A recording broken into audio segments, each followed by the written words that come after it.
What's up, everyone? Justin here, back with, sadly, again, a wrestling tribute show to one of the legends. Sadly, that passed away, one of the all-time greats. In my opinion, one of the best, just monsters and great characters. He had a great, all-time great look to be a wrestler. What am I talking about? This is my tribute show to Sid Vicious, Psycho Sid, Sid Justice, whatever you want to call him. Sid passed away on Monday, sadly, before, I don't know if he passed away in the morning or the afternoon, but all I know is I found out on Monday, before Monday Night Raw, I found out the news. Sadly, his son, I didn't know he even had children, but he does. I also believe Sid was a grandfather also, so that's really sad. His son posted on Facebook that his dad passed away. He was battling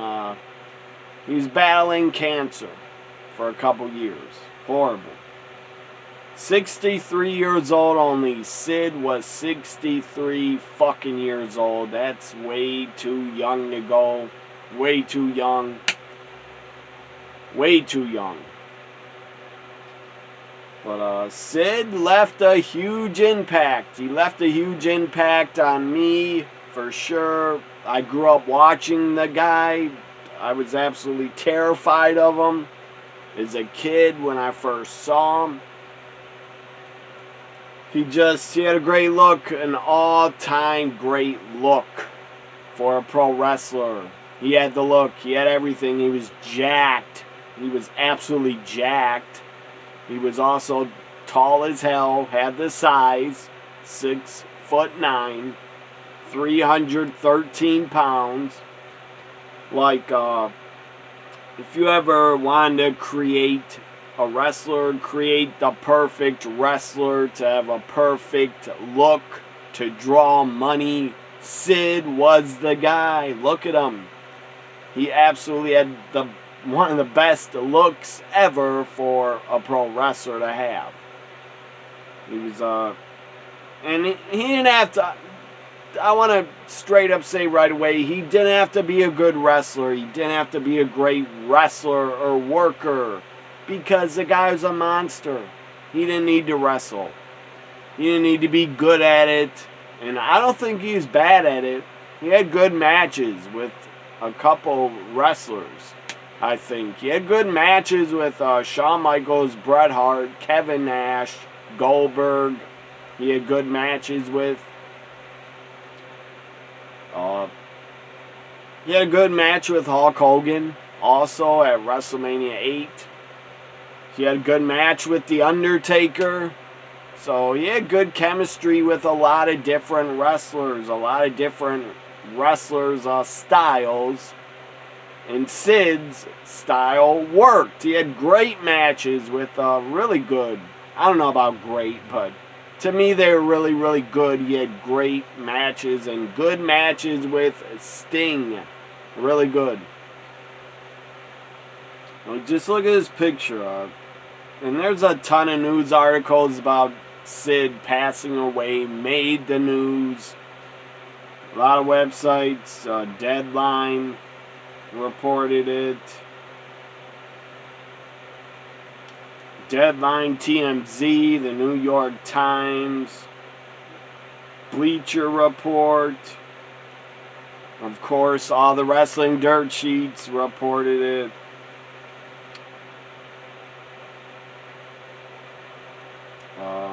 Yahoo, Fox News, CBS Sports, a ton of articles about Sid passing away because he was a big fucking deal. He was a big deal. He's a top guy, in my opinion. He was a top heel. He also could be a top baby face. Also, when the fans turned him babyface, or when he returned in '96 in the summer, for the July In Your House pay-per-view. He returned as Shawn Michaels' like mystery partner with Ahmed Johnson because stupid Ultimate Warrior decided to walk out again and leave. But yeah, when Sid came back in '96, he was really over. Really over. He's a babyface.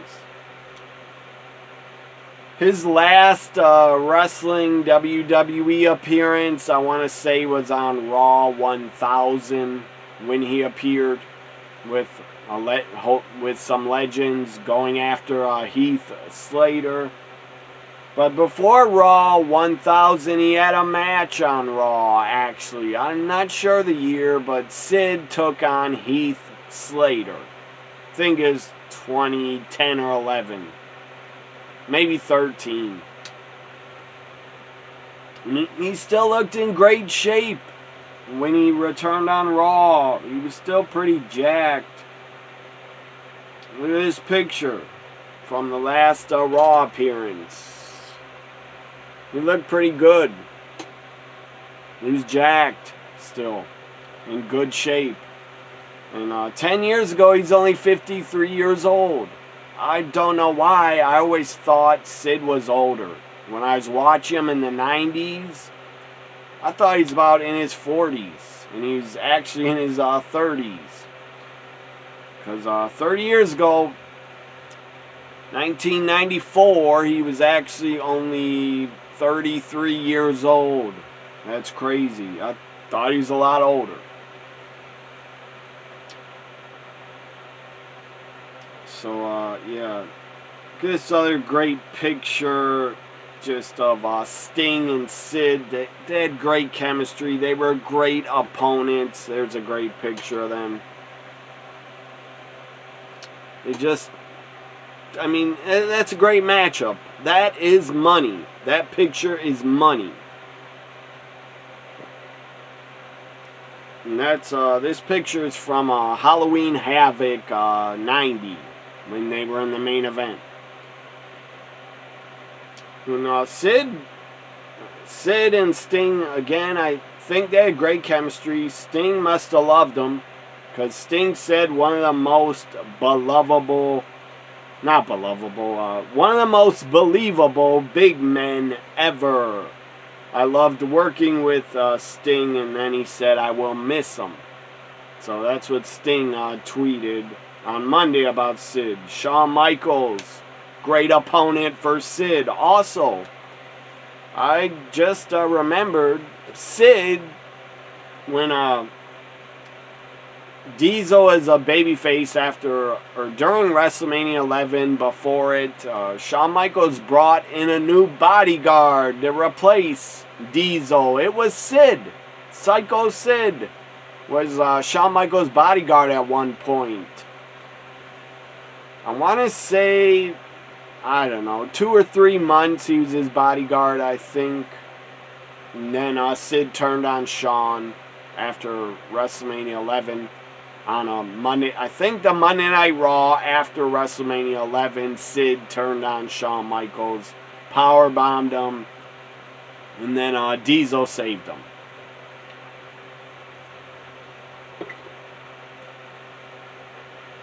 So Shawn Michaels tweeted about Sid, said he was sad to hear the passing of Sid.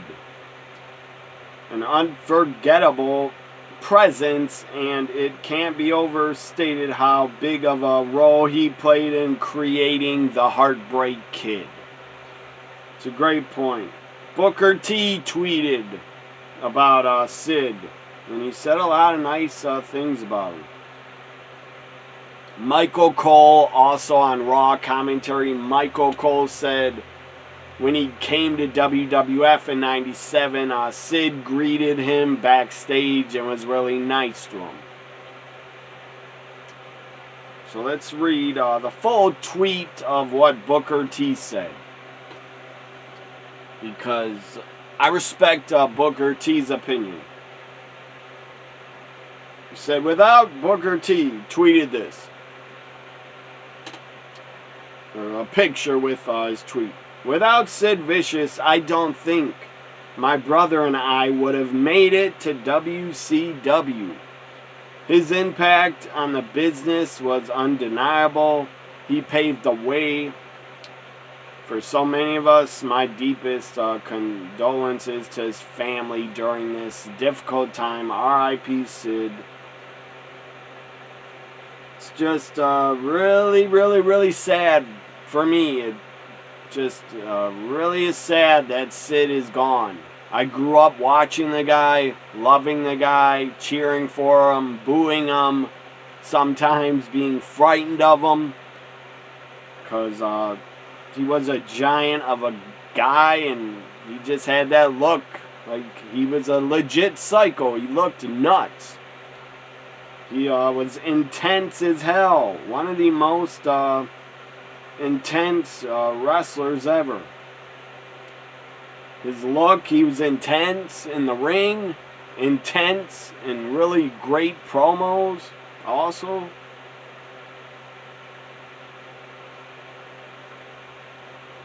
I know he started his career, I believe, in Memphis. He had a mask on, like a hockey mask. He was the Lord Humongous. Before he went to the NWA, he became Sid Vicious.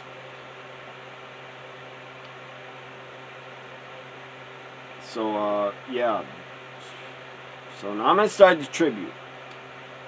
Sid was born December 16th, 1960 in West Memphis, Arkansas.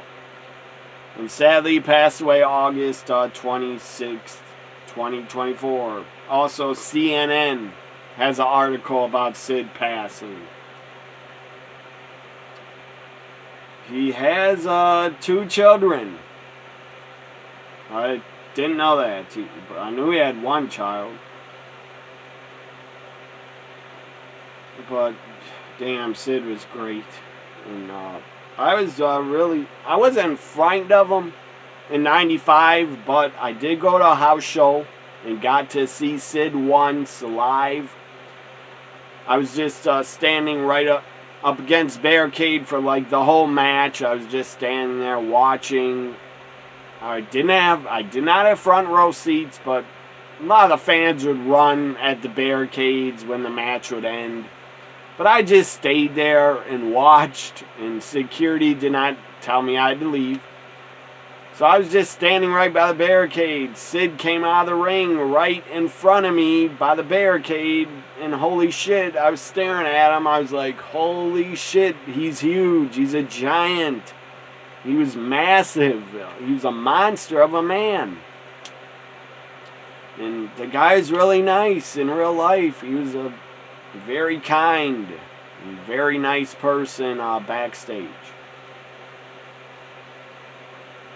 And I guess he probably did have heat with some bookers. Some companies he probably had a lot of heat because sometimes he didn't show up, I guess, for bookings. Because he absolutely loved softball. For some reason, Sid loved softball. It was a passion of his, playing softball. So you leave companies, I believe. You leave, not return, not do his bookings, and go play softball in the spring and summers. He loved to play softball. That's one thing I know about Sid. He absolutely loved softball. So I think at one point he left or went to play softball when he was part of WCW in 91, and stupid Ole Anderson was a booker, or he was there. Maybe it was the end of 1990, or it was probably 91, I don't know. But Ole Anderson, I heard, fired Sid for going to play softball. Sid made his pro wrestling debut in 1987. In 1987, He entered wrestling. I never heard this story. He entered wrestling when he had an encounter with Randy Savage and his brother. And he was trained by Tojo Yamamoto, famous Memphis wrestler. Made his debut when he teamed with Austin Idol to wrestle Nick Bockwinkel and Jerry Lawler. He went to Continental Championship Wrestling under a mask, Lord Humongous. And on Christmas in 1987, he won the NWA Southern Heavyweight Championship. He later turned into a fan favorite in 87 when he had a friendship with Shane Douglas, resulting in them forming a tag team and capturing the tag team titles.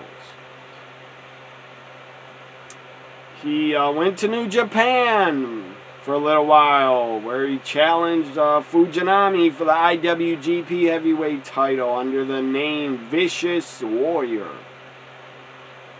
He made a brief stint in WCCW World Class Championship Wrestling, where he started his ring name Sid Vicious. So then he became famous for the most part when he went to the NWA in 1989. He started a tag team with Dan Spivey. They were the Skyscrapers. Great team. They looked like monsters.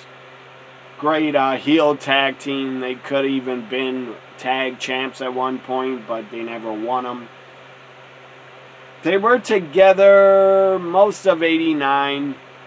I would say in the summer of 89 until the fall.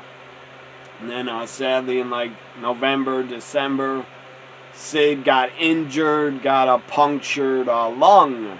So he's out of action a while. Skyscrapers were managed by Teddy Long. And they started using a power bomb at the time. They had they feuded with the Steiners and the Road Warriors, and that was amazing to see the Skyscrapers and Sid against the Road Warriors. They were face to face at Halloween Havoc '89. That was really awesome. As a kid, I kept renting that video over and over. Halloween Havoc '89. I kept renting it because I couldn't get enough of it. Watching Sid against the Road Warriors. So then he came back from injury and actually joined the Four Horsemen. That was pretty damn cool that he was part of the Horsemen.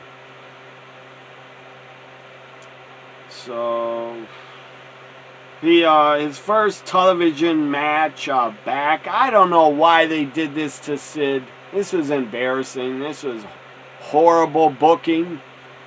But he came back at Clash of Champions 11. And he lost in 26 fucking seconds to Lex Luger. Horrible decision. I don't know why they did that to Sid. That was embarrassing. The referee performed a fast 3 count. I don't know why the hell he lost. But in our interview in 2018, I guess someone brought up Sid. But why the hell did he... That was embarrassing. Why did he lose in 26 fucking seconds? I don't get it. But he said, where was that?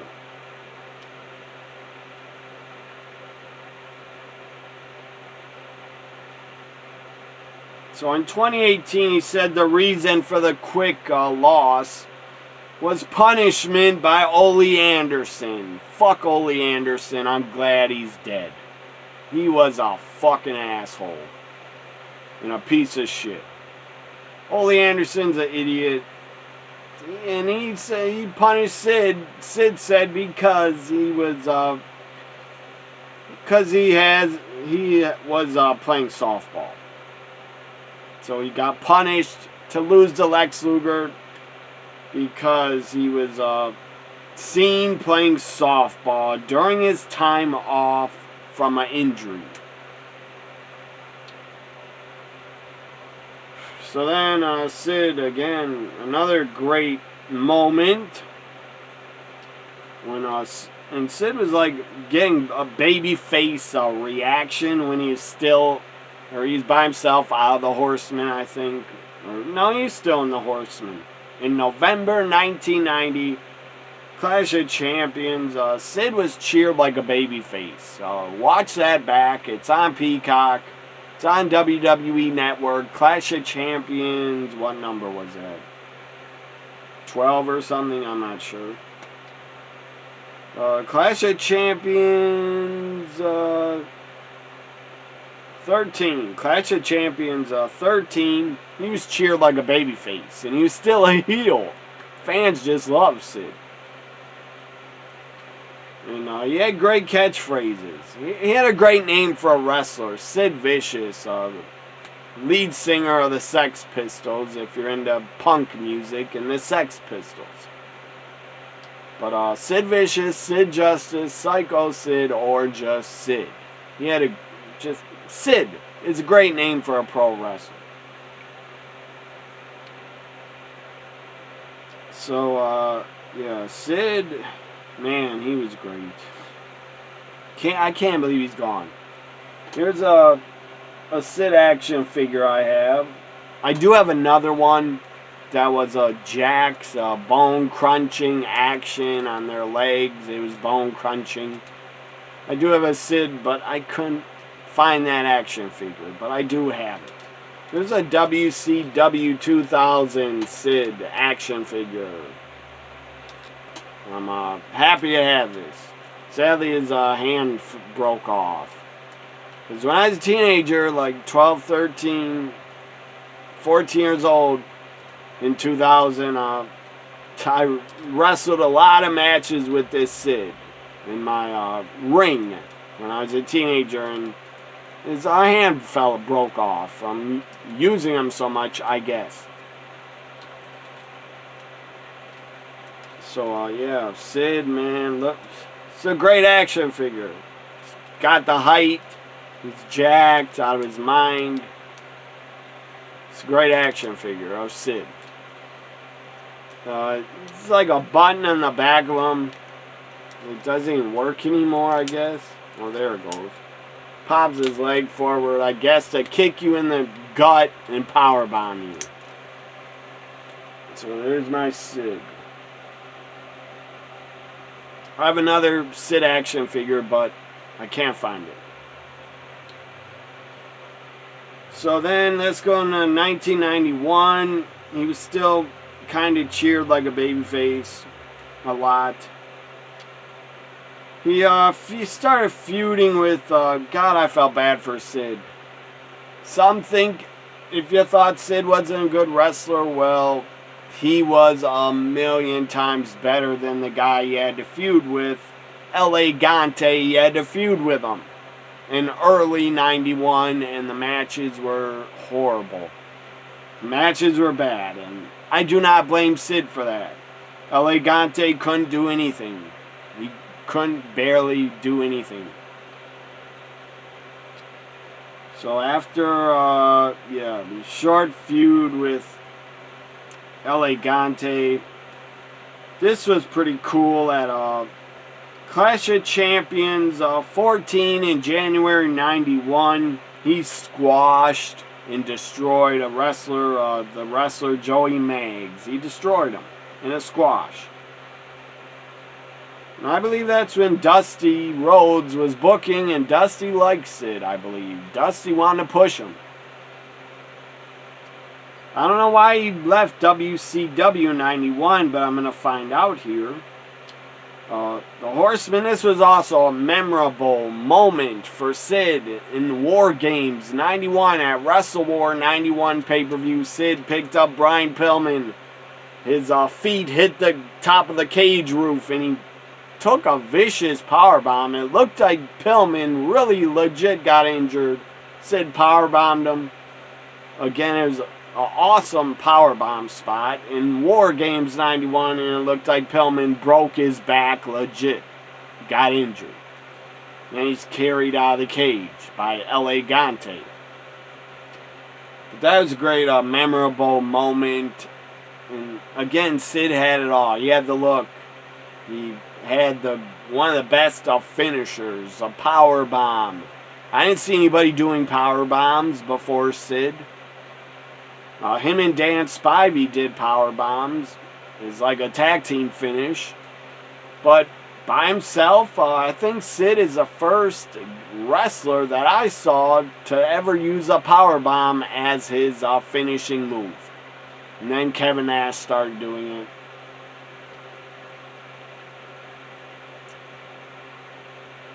But, yeah, great finish. And he had great catchphrases. I am the master and the ruler of the world. So he left, let's see, announced he's going to leave WCW despite he had a huge contract offer.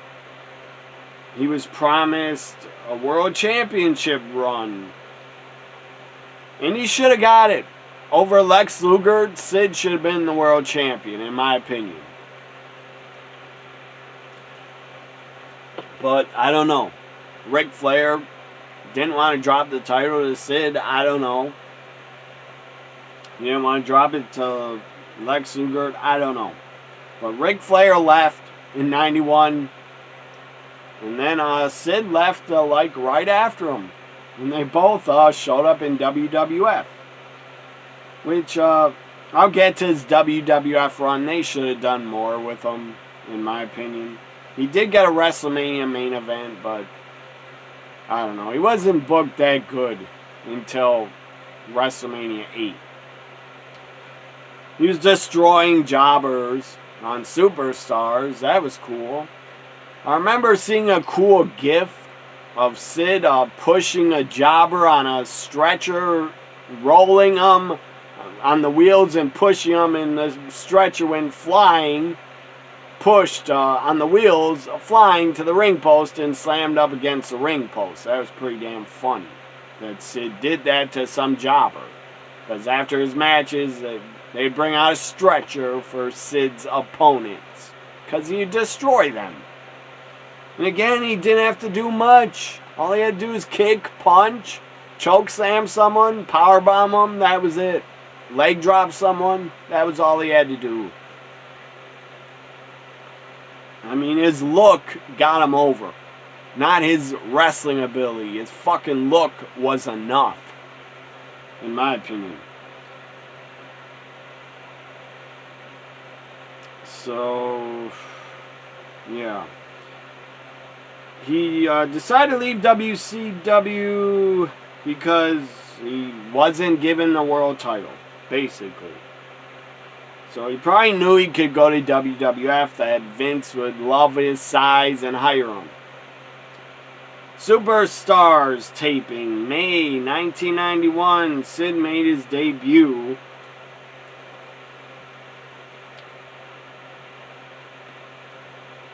Sid made his debut May 28th, 91. When he attacked a segment, untelevised segment, where he attacked the Mountie. But, yeah, Sid did kind of come in as a babyface in the WWF.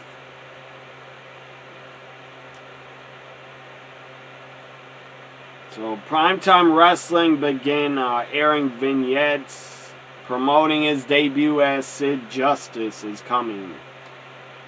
July 20th, 91, episode of Superstar, Sid debuted, and at SummerSlam 91, he was a guest referee in a handicap match in the main event, where it was a triangle of terror against Hulk Hogan Ultimate Warrior. That's the same pay-per-view where Ultimate Warrior held up Vince for more money because Warrior thought, in his fucking fantasy brain, fantasy land, Warrior thought he should be getting $10 million and making what Hulk Hogan made. No, you shouldn't have, Warrior, and you're an idiot for thinking that. You were a top guy, Warrior, but you didn't need to get Hogan type of money. So, yeah. Warrior got fired by Vince after Vince paid him extra money. So, yeah. Then later, if you watch the end of SummerSlam 91, Miss Elizabeth, Randy Savage, like wedding reception or wedding party. Jake Roberts and The Undertaker attacked Randy Savage. They had a King Cobra come out of one of the wedding gifts. That was really cool. That was pretty edgy for the time, 91. That was pretty damn edgy. I remember watching it as like a 7-year-old kid. I was like, holy fuck. We got a King Cobra coming out of a gift. I got freaked out. No, I wanted someone to save Macho Man. And Sid came out. Sid grabbed a chair and defended Randy Savage against The Undertaker and Jake Roberts. So again, Sid was in the 92 Rumble. Hogan screwed him, pulled him out of the ring when Hogan was eliminated. Then that WrestleMania 8 main event, Sid, Hogan.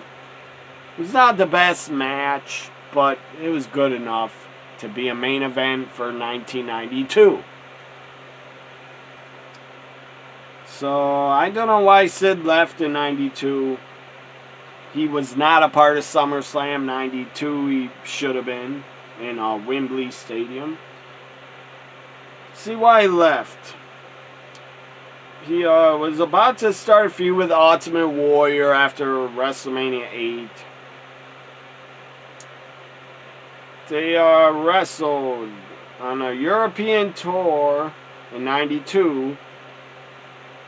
And they started, they had 2 matches at a house show. But Warrior won by both matches by disqualification. So Sid quit. Ultimate Warrior probably made him quit. Because a lot of wrestlers hated the Warrior because he sucked and he just cared about himself. So, yeah, Warrior probably got Sid to quit. That's sad. Because how much Warrior sucked. But, where was I? Sid left. They replaced Sid with Papa Shango against Ultimate Warrior. Because, according to Dave Meltzer, Sid failed a drug test prior to WrestleMania. He was allowed to do the match and then went on the European tour. After the tour, he was told he was going to serve his suspension. And Sid quit instead. And he says he quit to pursue a career in softball. Again, he loved softball. Also, Sid, one of the first guys I ever saw do the powerbomb.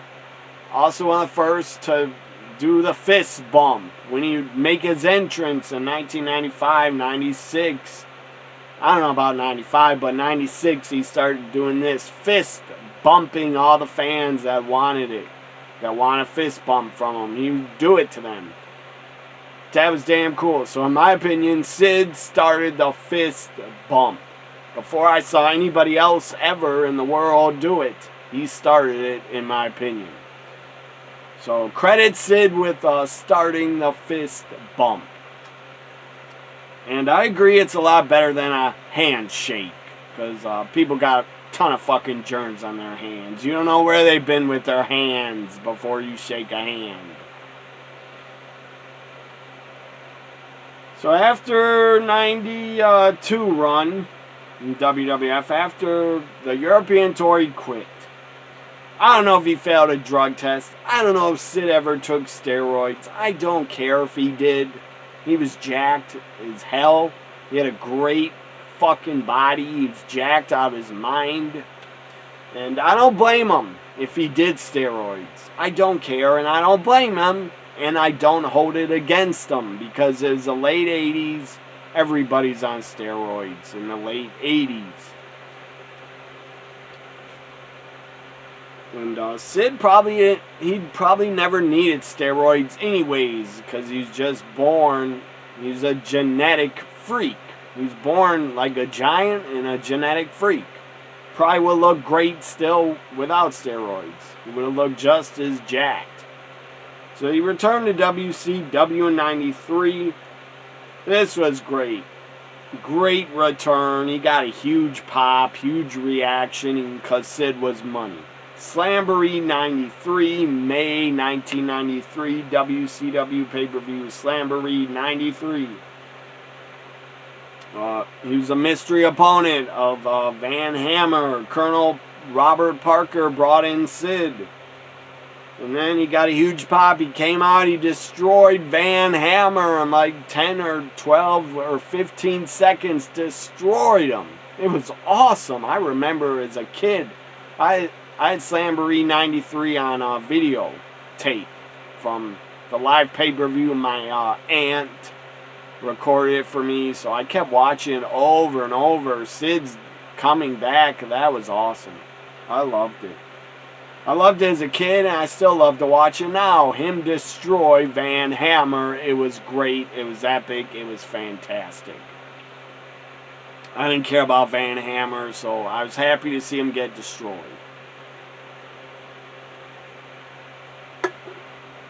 What was weird, Van Hammer had like a singlet that was black. Sid used to wear that in 91. Or 1990, 91, Sid wore that singlet.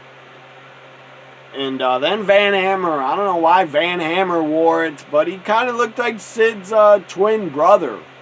His hair was all puffed out, puffy, curly hair.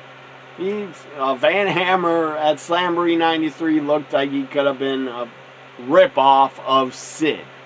But the real Sid destroyed him. So he formed the Masters of the Powerbomb. Great, underrated monster tag team. Vader, Big Van Vader and Sid. They feuded in the summer with Sting and Davey Boy Smith. They had a really good tag main event at Beach Blast on 93. I remember that well. Remember as a kid, I also had Beach Blast 93 on video, because my aunt would tape all the pay-per-views for me, or just the WCW ones. For some reason I didn't see the WWF ones until I was older and rented the videos. But yeah, my aunt kept recording WCW pay-per-views. I don't know why.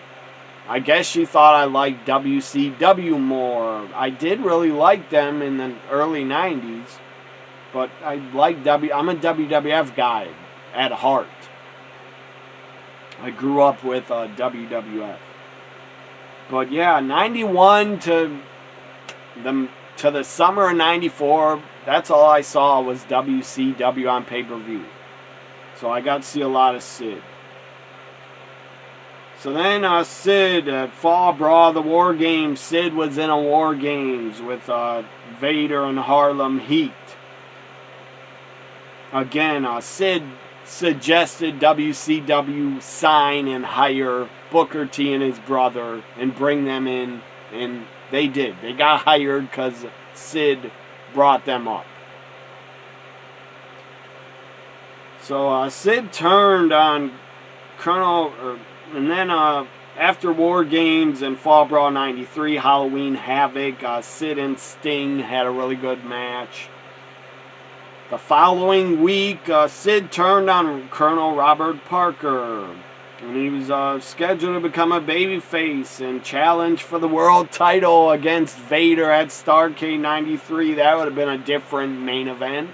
Sid Vader, I would have loved to see that at Starrcade 93, but tapings took place before Starrcade. And Sid was released from his contract because he got in a fight. Famous, all-time famous backstage fight at a hotel with Arn Anderson, and maybe that's why his name's Psycho Sid. When he came back in '95, because he stabbed Arn Anderson, or he got stabbed, he's using a pair of scissors in the fight with Arn Anderson.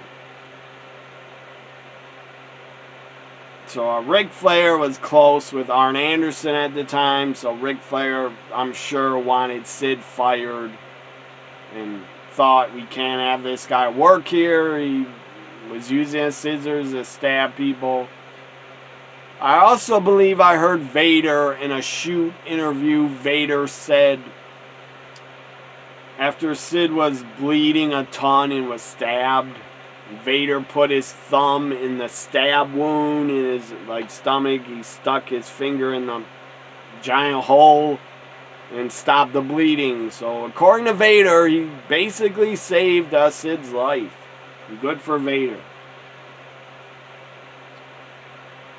So yeah, Sid was released after that fight with Arn Anderson on a WCW tour of Europe. They were involved in an argument at a hotel bar, and I'm sure they're probably both drunk. I don't know. Maybe Arn Anderson was drunk, and Sid wasn't. Sid did explain it. He did a shoot interview. I have both of them on DVD. I believe he explained what happened in the fight with Arn Anderson in his shoot interview. I forget what he said, but I think he claimed Arn Anderson was drunk and started it. Sid, to me, didn't seem like the type of guy that would get drunk and belligerent and act like an ass. But anyways, yeah, they argued. Arn Anderson threatened Sid with a broken bottle. And then they were sent to their hotel rooms. Sid came back to Arn Anderson's room and attacked him with a chair leg. And then Arn Anderson grabbed a pair of scissors. Sid received 4 stabs from Arn Anderson, losing Arn Anderson received 20 stab wounds, I think, losing a pint and a half of blood in the process. The fight was broken up by Two Coat Scorpio, who later said he saved Arn Anderson's life. Maybe it's Two Coat Scorpio that saved Arn Anderson, but I think Vader said he was trying to help Sid too. So the British, neither guy was charged. Neither guy was charged. And if Two Coat Scorpio really saved Arn Anderson, why didn't he have a job for life in WCW? So the British police, neither guy was charged. British police declined to do so since both men would be leaving the country anyway. Well, he returned to USWA in Memphis in 94 to 96. Came back to the WWF in 95 to 97. Had a really good run. 2-time WWF champion. Main evented WrestleMania 13 with The Undertaker. So, I don't know why he left in 97, but I was sad. When Sid left, I was sad he was gone. Let's see why he left. So, Sid's final pay-per-view was at King of the Ring, 97. Sid and the Legion of Doom faced the Hart Foundation. On June 9th, 97, Sid defeated Owen Hart on Raw before disappearing from television for over a month. He made a brief final appearance being promoted to Wrestling Vader at SummerSlam 97, but that never happened. He was released by WWF once again to recover from a neck injury that required surgery. So that's why he was let go. He had a bad neck.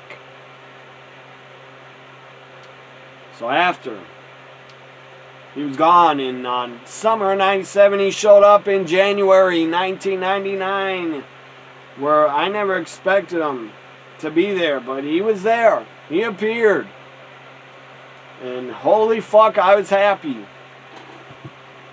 Sid showed up in ECW, Extreme Championship Wrestling, in January 1999. He debuted at Guilty as Charged in 99.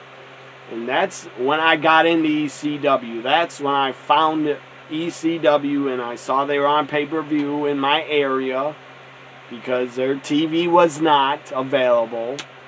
The syndicated show, Hardcore TV, was not available until the fall of 99. It came on in my city. But I saw ECW on pay-per-view. Living Dangerously 99, the first ECW pay-per-view I ordered, and I was very happy to see Sid come out and appear and beat up Spike Dudley and the Dudleys. He was also at the next ECW pay-per-view, Hardcore Heaven 99. He appeared at, got a huge pop. ECW fans accepted him. How could you not? Look at him. Look at Sid. How could no fan base cheer him or accept him?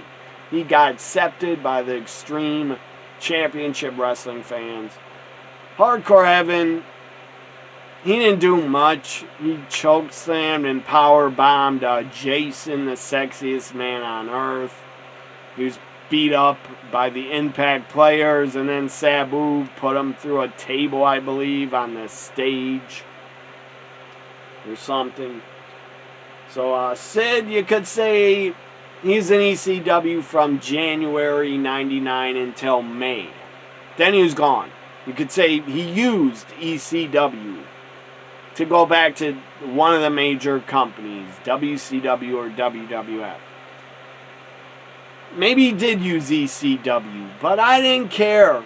I was happy as fuck to see him show up in ECW. Then he went back to WCW. I was happy to see him back.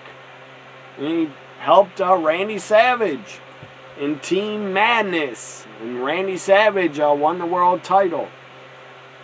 So then Sid was a part of Team Madness. After Team Madness, I believe he feuded with Goldberg. He had a match with Sting at Road Wild 99. Then Halloween Havoc 99, he took on Goldberg. I think it was First Blood. He became WCW US champion. Sid had a great career. Great career. The guy was the main eventer in basically every company he went. The major companies, he was a major star in the three big companies, ECW, WCW, WWF. He was a big star in all three companies. He's also one of the only wrestlers, Sid, main evented Starrcade and main evented WrestleMania. He main evented WrestleMania twice, two-time WWF World Champion, former WCW World Champion.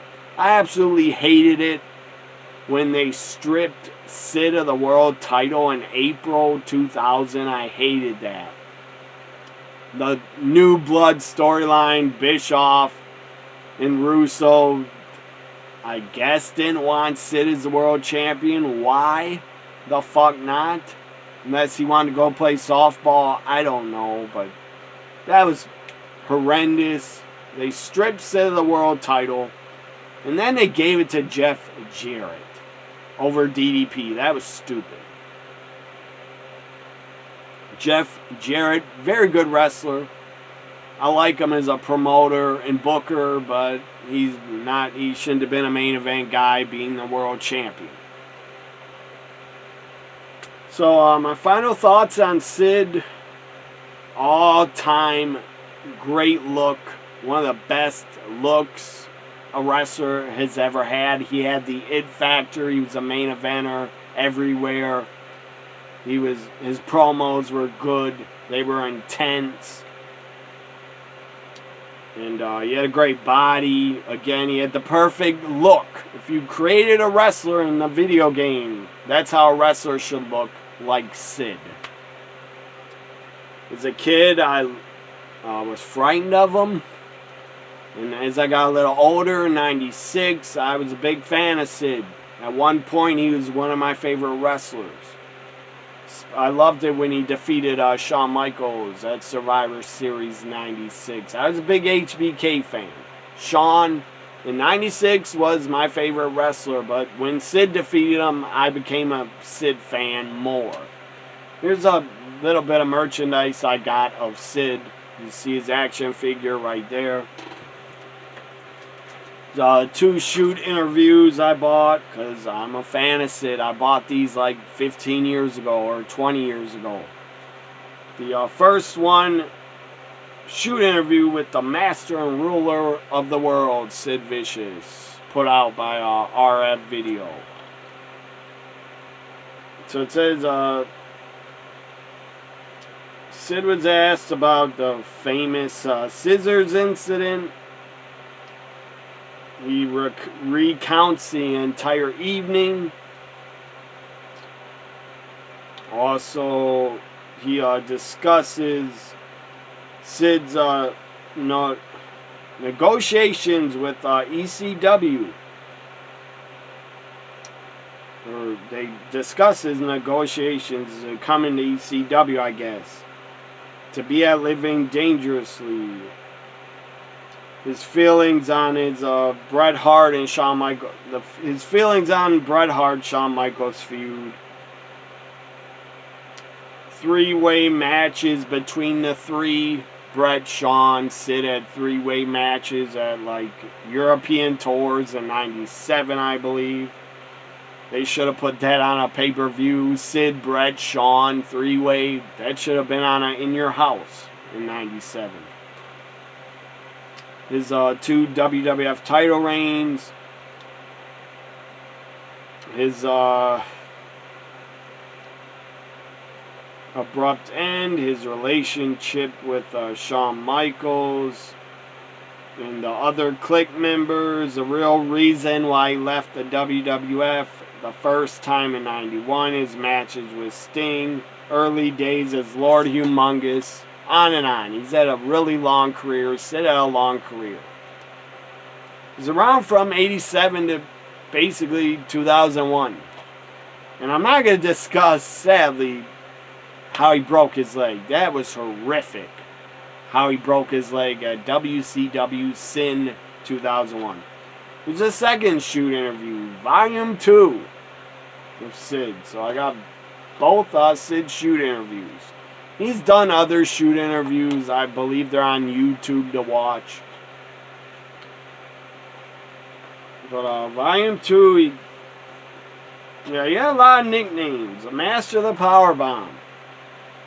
The Millennium Man. The Psycho One. The Man Who Rules the World. He had a lot of nicknames.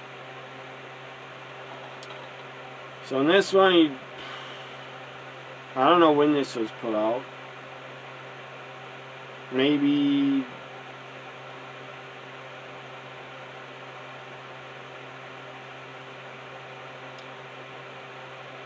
I don't know when this was put out. 2001 or 4 or 5, I'm not sure. But and here's he might have been on covers of other wrestling magazines. I'm sure he was. But here's a WWF magazine of Psycho Sid. On the cover, Friend or Foe. December '96. There it is, Sid. This is the only cover of a WWF magazine I have with Sid on it. He might have been on other covers. I'm not sure. He probably was. But I do have a